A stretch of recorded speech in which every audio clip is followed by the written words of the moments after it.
ia bumbu.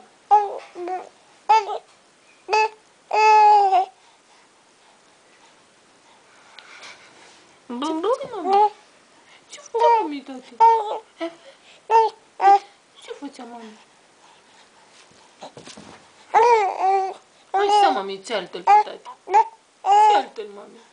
Cealtă-l pe tati.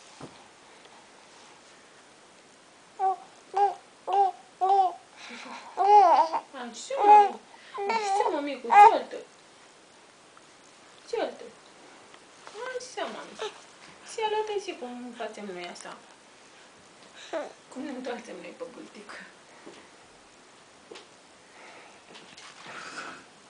Nu mai zici nimic, mami? Nu mai zici tu nimic. Hai, mai zi tu ceva. Hai, mai zi tu ceva. Zi-l, mami, ceva. Bu, bu.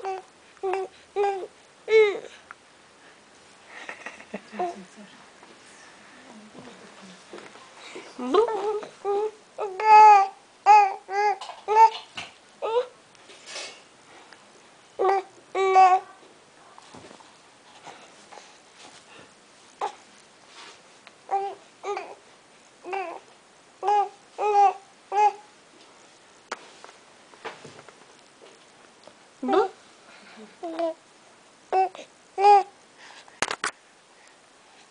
Zi, tati, să ne iei susținut, tati. Bă, tati, te bagi în sufletul nostru, nu te mai suportăm. Bu.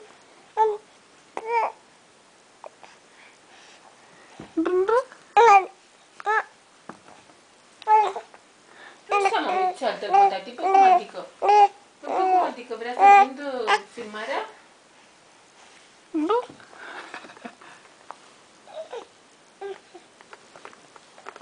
Tati, că din toate unghiurile, hotărăște-te din ce unghi. Uite. Zi pe culul meu, tati. Uite culul meu. Pe culul meu, tati. Asta, zi pe stările, tati. Asta. Da, mami. Da, mami. Da. Așa.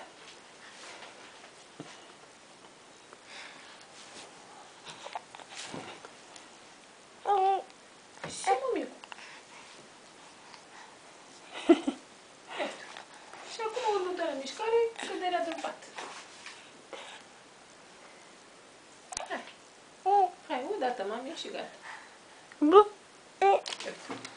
Ia uite lume, uite cum cade din pat, că-i mănânc tuțile astea, ale tine.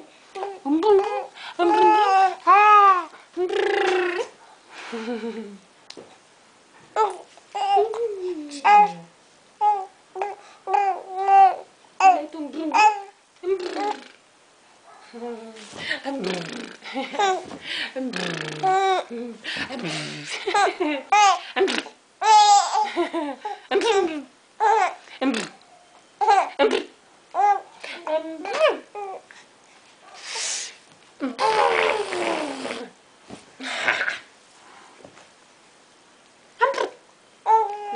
Un țânțar. L-am filmat. Nesimțitul de țânțal, adică vrea să ne pupe pe noi? Fără permisiune? Nesimțit. Da, mami, așa e, mami, da. Da, n-avem loc. Ce nesimțiți ăștia, puțără și ăștia pilota să n-am eu loc. Băi, sumo. Sumo. Ha, bă, tate, că ne filmă destul. Să ajunge.